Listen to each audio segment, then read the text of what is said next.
నేను ఆ రోజు హైదరాబాద్ని అన్ని విధాలా అభివృద్ధి చేశాను. నేను దృష్టిలో పెట్టుకున్నది ఓల్డ్ సిటీ పక్కన ఎయిర్పోర్ట్ కట్టాను. మీరు గుర్తుపెట్టుకోవాలి.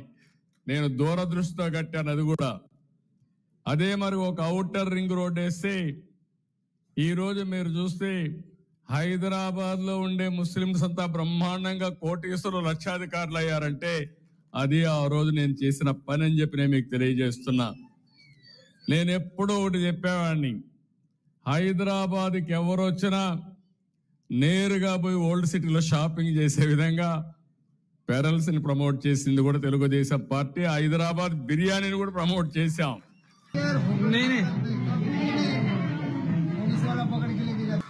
ప్రపంచం మొత్తం హైదరాబాద్ బిర్యానీ అంటే దానికి ఒక ఛామ్ క్రియేట్ చేసే పరిస్థితికి వచ్చామంటే, ఇంకొక పక్క ఆ రోజు ప్యాలెస్ ఉంటే, పలక్నామా ప్యాలెస్ ఉంటే నిజాం సంస్కృతిని కాపాడడానికి ఒక బ్రహ్మాండమైన హోటల్ పెట్టి దాన్ని కూడా పరిరక్షించామని చెప్పి కూడా నేను మీకు తెలియజేస్తాను. ఒకటి రెండు కాదు, నేను వారసత్వాన్ని కాపాడడం కోసం అన్ని విధాల ప్రయత్నం చేశాం.